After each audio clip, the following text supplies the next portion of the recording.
Comme nous allons le voir plus en détail, la matière première des deux récits de la création contenus dans la Genèse figure incontestablement sur des tablettes de caractères cunéiformes babyloniennes, bien antérieures au texte biblique.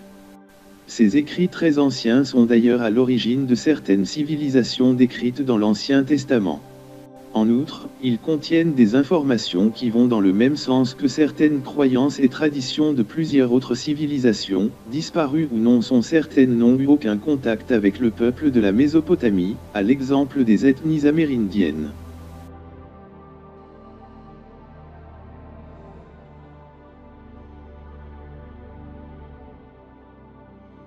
D'après les tablettes d'argile babyloniennes, qui sont des copies d'écrits akkadiennes et sumériennes plus anciennes, la vie sur Terre viendrait d'un lieu appelé Nibiru.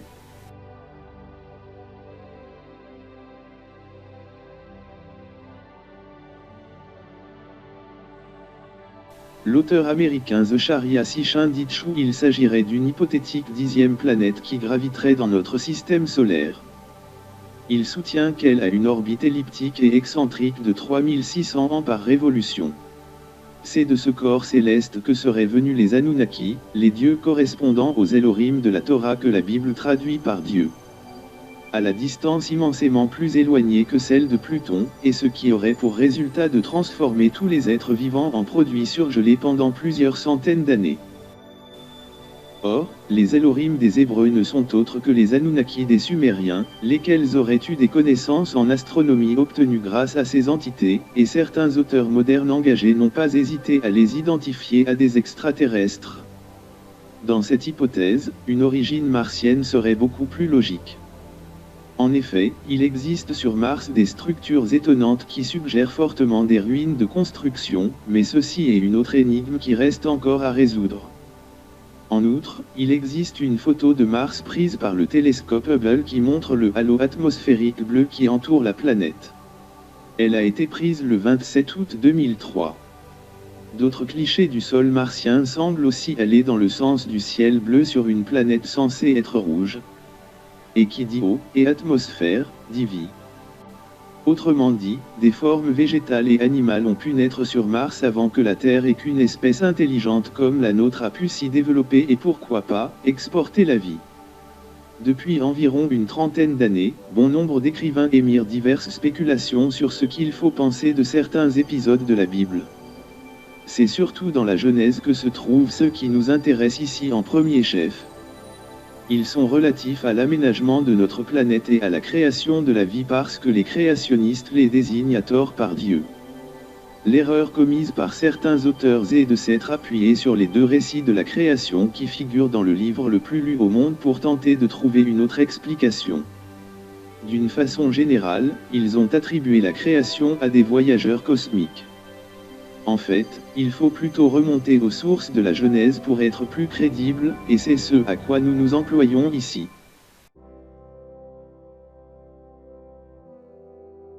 Les premiers auteurs ayant imaginé ce scénario se sont manifestés surtout à partir des années 1970, et la plupart ont estimé que les actions liées à l'apparition de la vie sur Terre devaient avoir été menées à part des créatures extraterrestres faites de chair et de sang comme notre espèce.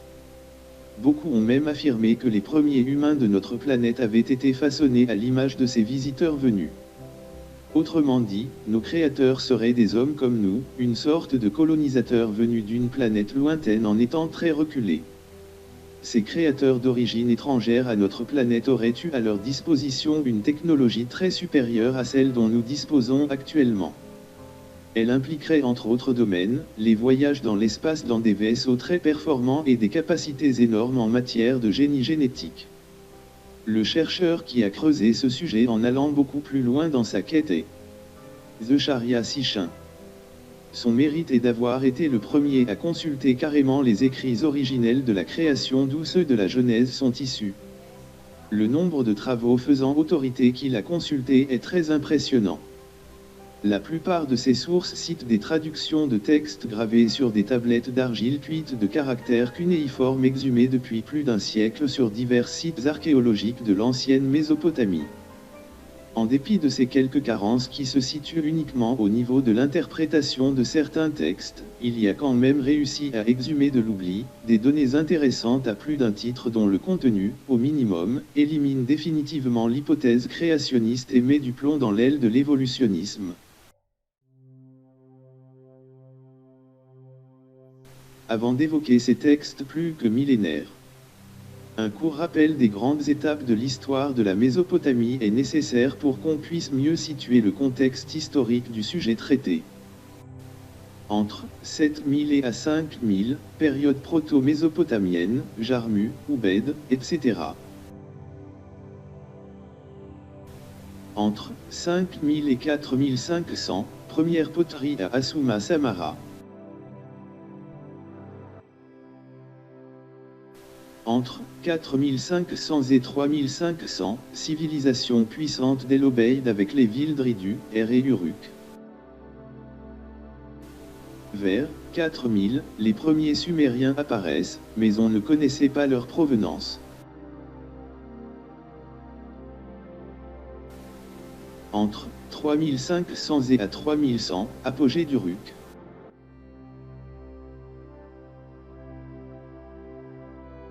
De 3100 à 2470, période de Djandanasr puis pré-sargonique. De 2470 à 2283, empire d'Akkad fondé par le sémite Sargon. La langue akkadienne remplace le sumérien. Vers 2200, invasion des Goutis. Fondation d'Assur. De 2150 à 2016, dynastie d'Ur, un nouvel empire de langue sumérienne né. De 2050 à 1850, domination des néo-sumériens. Les scribes commencent à compiler les anciens textes sumériens qui sont parvenus jusqu'à eux, c'est dans cette fourchette de temps qu'Abraham quiture et guide les Hébreux vers la terre de Canaan NDJS. De 1894 à 1255, première dynastie babylonienne. De 1255 à 625, empire assyrien. De 625 à 539, empire chaldéen.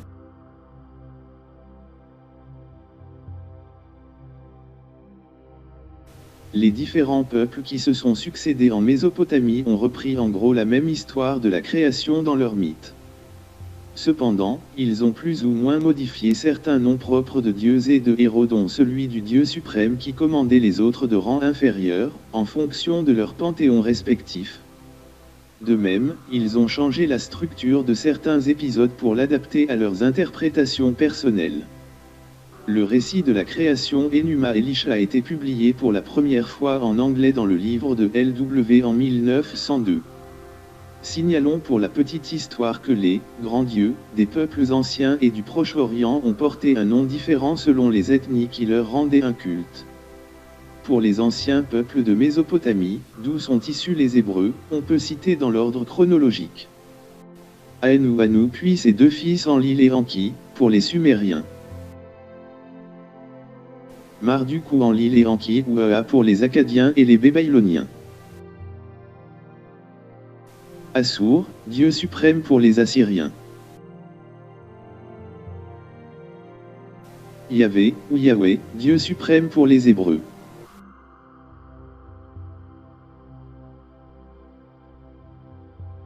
À noter qu'une très intéressante pièce de monnaie datant du IVe siècle avant Jésus-Christ, découverte à Gaza, se trouve au British Museum de Londres. Elle représente Yahvé assis sur un char ailé. Or les roues et les chars ailés étaient des graphismes courants pour les Sumériens et les Babyloniens. Ils représentaient des véhicules aériens dans lesquels les dieux se déplaçaient. D'autres emprunts au mythe babylonien se retrouvent dans les déités Ashtar, qui viennent d'Ishtar, Béol de Bel, Lilith de Lilitu, etc.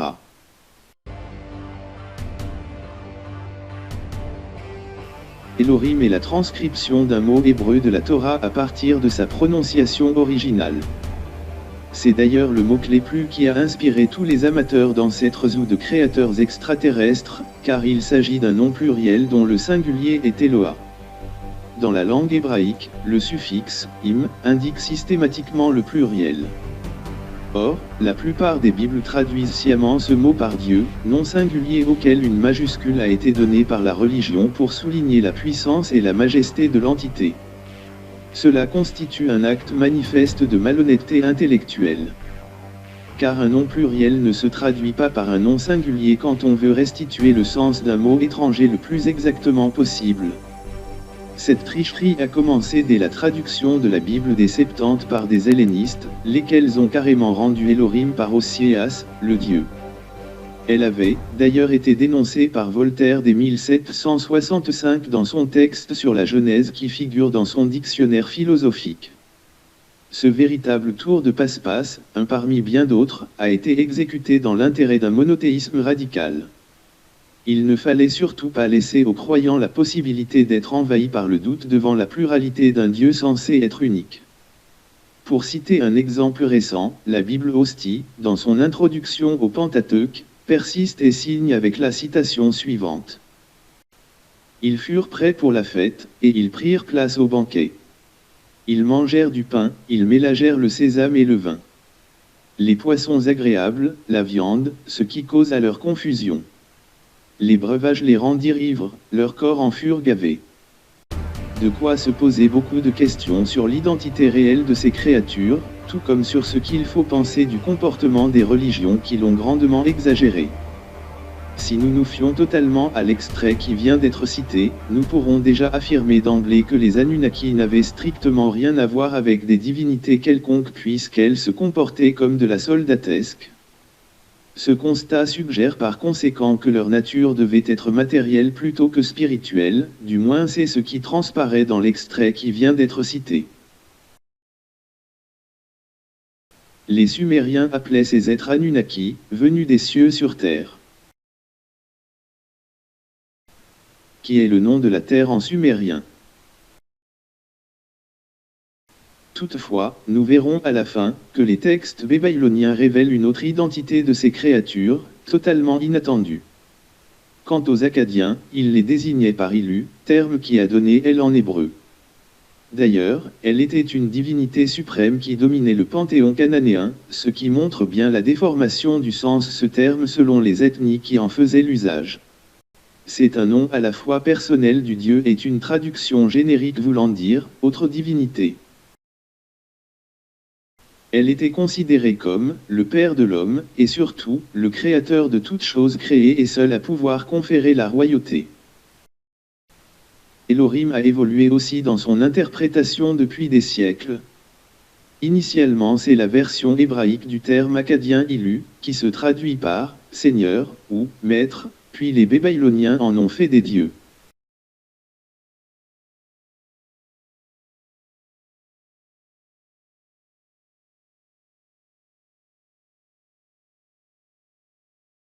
Les Hébreux en ont fait le Dieu universel sous le nom de Yahvé, ou Yahvé, translittération d'un télégramme correspondant aux lettres YHVH.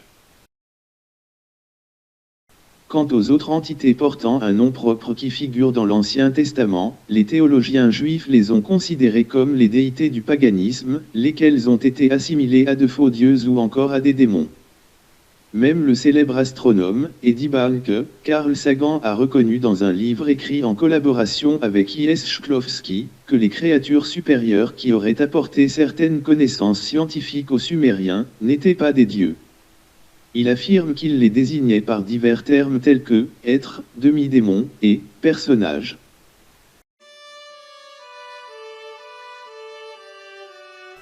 Si dans la dernière des 7 tablettes qui constituent Enuma Elish, que l'on trouve ceci. Ô Azari, donateur des semis, fondateur des semailles, créateur des graines et des plantes, qui a causé la pousse de l'herbe verte. Et cela, quand Marduk a entendu les paroles des dieux, il a dit à Ea, je prendrai mon sang et mes os, et je ferai l'homme. Je créerai l'homme qui habitera la terre. À noter que l'expression « je prendrai mon sang et mes os, et je ferai l'homme » peut se traduire en langage moderne par « je prendrai mon ADN et je ferai l'homme par manipulation génétique ». C'est une possibilité, pas une certitude. Ce qui vient d'être exprimé tient au fait qu'il faut tenir compte d'un élément important dans cette affaire. Certaines tablettes d'argile portent la mention suivante, « Tout ce que nous savons nous a été enseigné par les dieux ». Cette information capitale pour comprendre comment fonctionnent les manipulations des entités représente un argument de premier ordre. Pour ceux qui douteraient de sa crédibilité, qu'ils prennent connaissance de ce qu'écrivait déjà il y a presque un siècle l'historien spécialisé S. Landon, professeur de l'université d'Oxford à l'époque, la science des anciens Sumériens était dérivée des révélations que les dieux avaient faites aux hommes, au temps de l'âge d'or.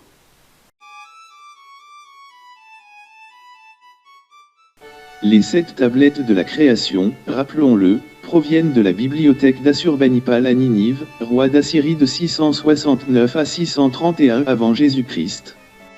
Elles sont vieilles d'environ 3000 ans, mais elles ne sont pas des copies plus ou moins déformées d'écrits beaucoup plus anciens, qui datent de la brillante civilisation de Sumer et celle d'Akkad. Cela est confirmé par 2 universitaires français de la façon suivante. Heureusement, les anciens eux-mêmes s'intéressaient aux écrits de leurs devanciers, c'était une des tâches de la puissante corporation des scribes. Pour une période bien plus basse, c'est une grande partie aux scribes de Ninive que nous devons notre connaissance de la littérature sémitique. Les scribes n'ont pas seulement recopié d'anciens textes, ils ont aussi recueilli la tradition orale dont la place était importante. Z. Sichin décrit de la façon suivante, la plupart de leurs tablettes portaient une note indiquant qu'elles avaient été recopiées d'originaux plus anciens. En outre, il mentionne l'existence d'une inscription émanant du roi Assurbanipal traduit ainsi. Le dieu des scribes m'a fait présent de la connaissance de son art. J'ai été initié au secret de l'écriture. Je sais même lire les tablettes complexes en sumérien. Je comprends les mots énigmatiques des gravures de pierre des jours avant le déluge. Ce qui implique qu'une forme d'écriture existait déjà avant que des inondations importantes ne submergent les terres basses de Mésopotamie, peut-être aussi d'autres religions du globe, et anéantissent une grande partie de la vie. Cela n'a rien d'impossible, car si d'autres civilisations se sont bâties avec le déluge, elles ont parfaitement pu inventer une forme d'écriture. Notons au passage de l'expression « le dieu des scribes », etc., indique clairement que l'entité assimilée à un être divin était connue pour transmettre des informations et des individus spécialement instruits pour les recevoir. Ces derniers représentaient, en fait, une élite intellectuelle des corps sacerdotaux et royaux, auxquels les individus du bas peuple n'avaient pas accès. D'autre part, tout indique que ces renseignements, divins, se transmettaient, en l'occurrence, par communication télépathique, comme expliqué dans Elvi, la vie vient d'une intelligence supérieure. À cette époque de l'histoire, servaient les familles régnantes faisaient partie de quelques privilégiés, soigneusement choisis, personnages d'ascendance royale et scribes attachés au culte en vigueur, qui devaient recevoir la parole sacrée des dieux et pouvaient accéder à ce qu'il appelait la connaissance secrète, ou le savoir divin. Plus tard, on a évoqué la sagesse sacrée, laquelle a grandement contribué au développement des premières civilisations connues.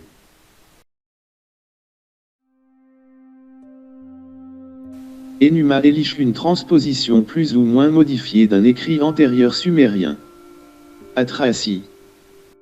Ce sont les 2 premiers de l'histoire rapportés, et ils signifient « quand dans le haut des cieux ». Ils correspondent aussi à Bereshi, au commencement, mot hébreu traduit par Genèse. La version d'Atrahasis a été connue bien après celle d'Enuma Elish.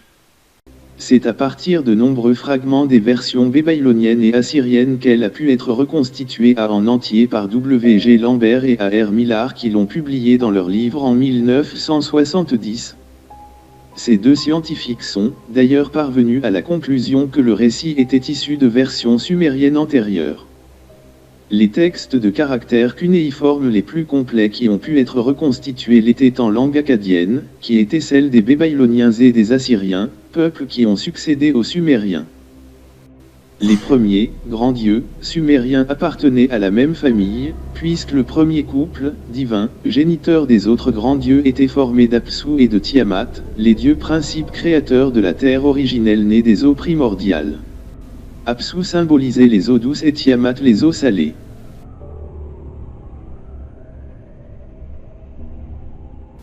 Ce couple est censé avoir donné naissance aux plus et à plusieurs générations de dieux dont les derniers connus sont Taen, ou Anu, et sa descendance. C'est ainsi que la première tablette d'Enuma Elish commence ainsi.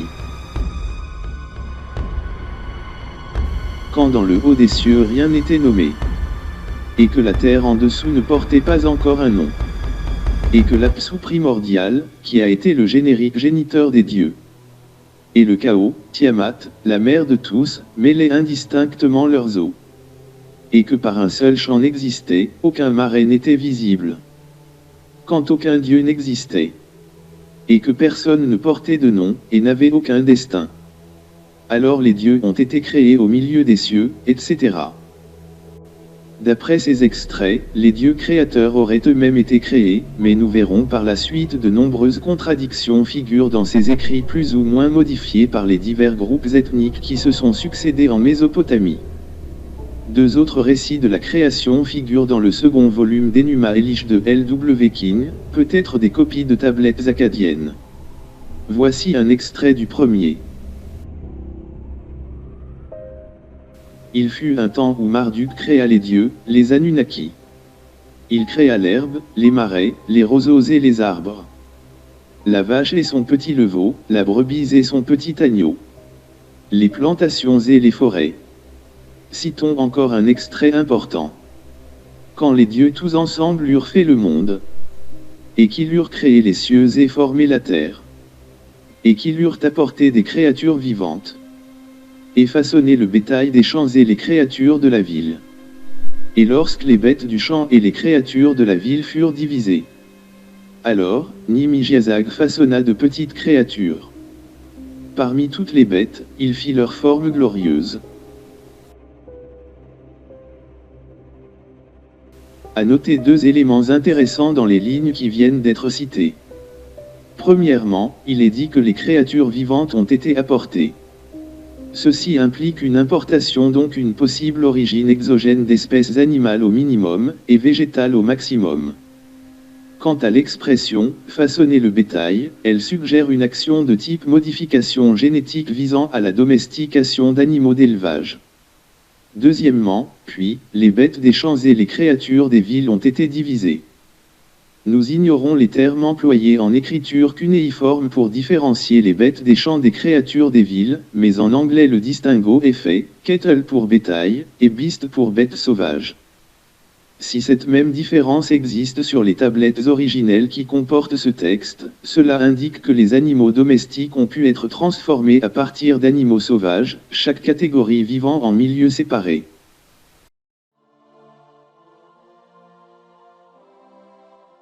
Vous devez sûrement connaître le fameux épisode de la Genèse des anges en grosse les filles des hommes, ce qui suggère que ces créatures avaient bien un sexe s'il faut considérer le texte au premier degré. Dans le cas où il ignorerait celui cité dans le livre d'Hénoch, un apocryphe estimé avoir été rédigé au IIIe siècle avant J.C., voici les principaux extraits.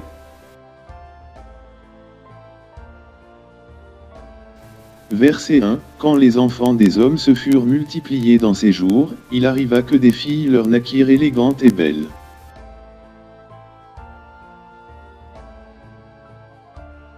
Verset 2, et lorsque les anges, les enfants des cieux, les eurent vus, ils en devinrent amoureux, et ils dirent les uns aux autres, choisissons-nous des femmes de la race des hommes, et ayons des enfants avec elles.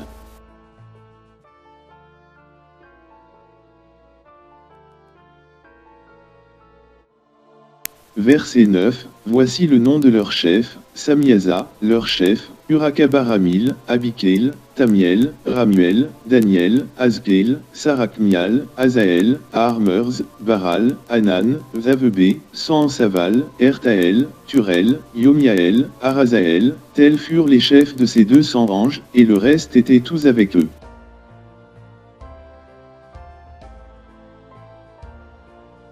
L'expression « et le reste étaient tous avec eux » devrait plutôt se traduire par « et les autres étaient tous avec eux ». Quel reste, au fait? Quels autres anges? D'après les textes babyloniens, la rébellion d'une partie des Anunnaki n'est pas une affaire de copulation interdite, mais un mouvement d'humeur tout à fait différent comme nous le verrons. Ce qui constitue une transformation des massorètes hébreux, puisque c'est d'abord dans la Torah que ces fameuses « relations coupables » apparaissent en premier. Enfin, tous les noms d'anges cités sont des noms assyriens, ce qui est une autre preuve d'emprunt à un document antérieur au texte des Dénoches. Ce problème du sexe des anges, qui est en gros le même dans la Genèse, a beaucoup embarrassé les pères de l'Église. D'où la déchéance de ces êtres qui a été décidée plutôt que leur exclusion des Écritures. En transformant des anges de lumière qui avaient commis le péché de chair, en anges déchus, donc impurs à leur esprit, ils en ont fait des renégats, associés par la suite à des démons pour les brebis du troupeau chrétien. Leur chef était Lucifer, Samiasach et Zénoche, souvent identifiés à Satan, ce qui permettait de diaboliser les anges déchus et de les mettre dans le camp du malin. Le magistère faisait ainsi d'une pierre deux coups. La morale de cette filouterie se résume à cette phrase, la Bible admet que les anges avaient un sexe. En effet, si les anges déchus en avaient un, cela tendrait à vouloir dire que toutes ces créatures en avaient un aussi, dont ceux censés ne pas avoir eu des relations coupables. Il est de fait que l'on ne voit pas pourquoi certains n'en auraient pas été pourvus pendant qu'il est admis que d'autres étaient bien sexués. Comme les textes cunéiformes citent également les noms féminins pour certains de ces êtres, le doute n'est pas permis, ils étaient apparemment composés d'individus mâles et femelles. Or les deux sexes sont admis chez les dieux créateurs de très nombreux peuples. D'ailleurs, dans une précédente citation, il est indiqué que Nin-Ijiazag, ou Ninhursag, était une créature féminine faisant partie des dieux, très proche d'Enki, un des grands dieux sumériens. Z.Sichin estime qu'il s'agissait d'une généticienne extraterrestre, à qui, chose amusante, il octroie seulement une fonction d'infirmière en chef. Il y avait effectivement des représentants des deux sexes chez les Anunnaki, ce qui n'est pas tellement surprenant dans de tels contextes. À noter que les dieux de la Bible, les Elohim, sont censés n'être que de sexe masculin, du moins ceux qui auraient engrossé les humaines. Ce mythe dissimule une manipulation génétique exercée sur des hominidés femelles préexistants. Signalons que Enoch indique également que les anges dits déchus ont aussi appris beaucoup de choses aux humains, comme celle-ci. Barcaïal enseigna l'art d'observer les étoiles. Akibil enseigna les signes. Tamiel enseigna l'astronomie.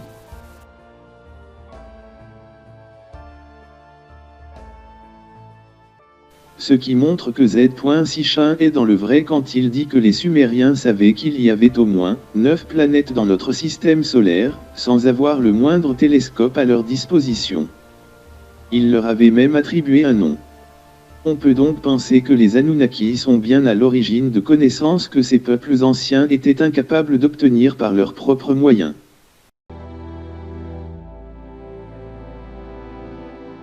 Revenons au mythe babylonien. Enki signifie en sumérien, le seigneur de la terre. Ce titre ne lui octroie pas nécessairement une nature divine dans le sens religieux du terme, ce qui montre bien que les premiers sumériens ne le considéraient pas comme un dieu.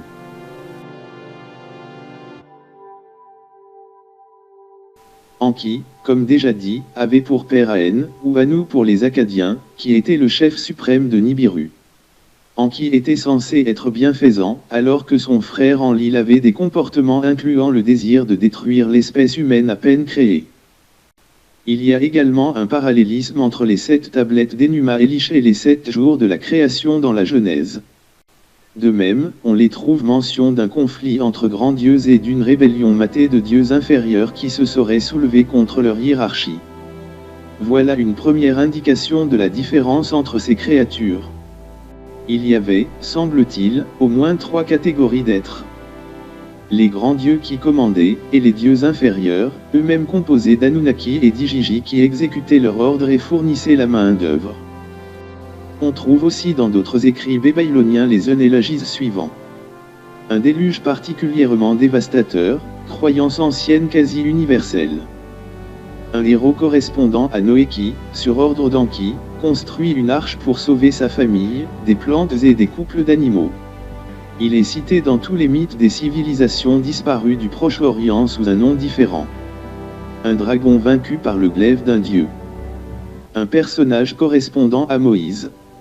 Trouvé enfant dans un panier dérivant sur le cours d'un fleuve, il est devenu le conseiller d'un monarque, puis le chef d'un peuple et a reçu ensuite des lois qu'un dieu lui a dictées. Une tour construite pour atteindre les cieux. Des messages envoyés par les dieux, etc.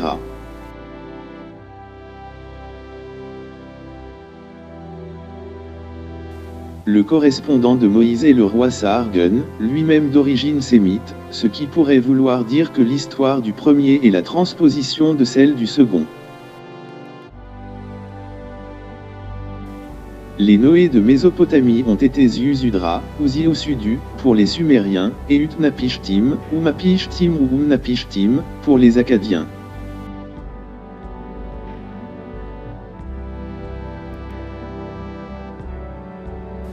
Un autre document sumérien cite Tagtug sauvé par la déesse Nanarsag qui le fait monter dans une barque, et Atariasis selon une autre légende également sumérienne. Plusieurs écrits sur tablettes d'argile de diverses anciennetés font état des faits et méfaits dans d'autres habillages, tels ceux-ci. La Genèse d'Eridu. L'épopée d'Etana. L'épopée de Gilgamesh. Etc. D'autres anciennes cultures également mention d'un Noé local, tel Xisutros en Arménie, et l'un des nombreux Manus aux Indes.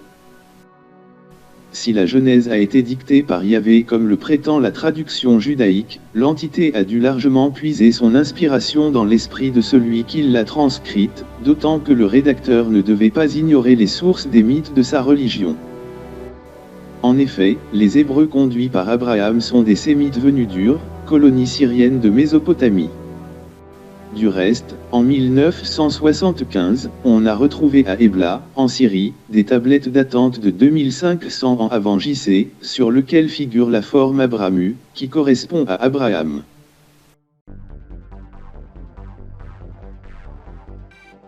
Les citations d'Enuma Elish proposées au début proviennent de la première version publiée en 1902. Son défaut majeur est comporté de nombreux blancs, des traductions incertaines, et surtout des lignes manquantes.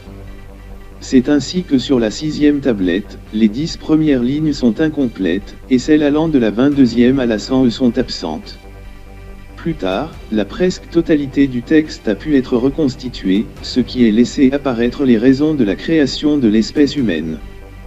Malgré cela, sur la 7e tablette, la plus importante en ce qui concerne la création, 60 lignes ne figurent toujours pas. Résumons cette situation afin de la rendre plus claire. Il apparaît qu'une partie des Anunnaki des Igigi s'était rebellée contre les grands dieux, car cette faction, dirigée par le principe primordial féminin Tiamat transformé, grande déesse, par les Babyloniens estimait de plus en plus pénible et ingrat le travail qu'on lui confiait.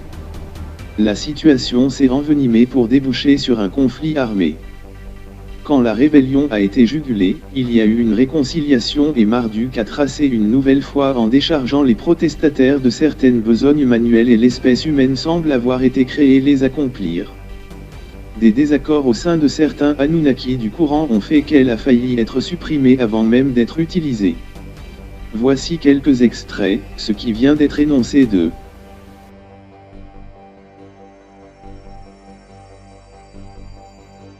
Marduk dit : je prendrai du sang et je ferai des os. J'établirai un élu accent grave Gallu, homme sera son nom. Je créerai un homme, un Amelu. Ils feront le travail des dieux. Avec qui nous pouvons nous réconcilier. Je changerai les charges des dieux. Kingu, c'est lui qui a incité Tiamat à se révolter. Ils l'ont attachée, et une punition a été exercée sur elle. Ils ont extrait son sang, et avec ils ont fait l'humanité. Quand l'humanité a été créée, Ea l'a sauvée. Et il lui a confié le travail des dieux. Dans cette version, Kingu est le second mari de Tiamat, le premier, Apsu, ayant été tué par cette déesse.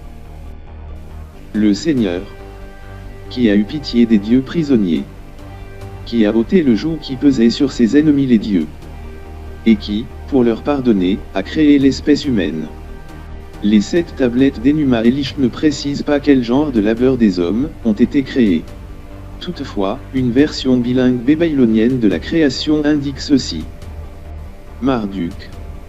Afin que les dieux résident dans des habitations à leur goût. Il a créé l'humanité. La déesse Aruru, avec lui, a créé les graines de l'humanité. Elle a créé les bêtes des champs, les choses vivantes dans les champs. La vache et son veau, la brebis et son agneau, etc.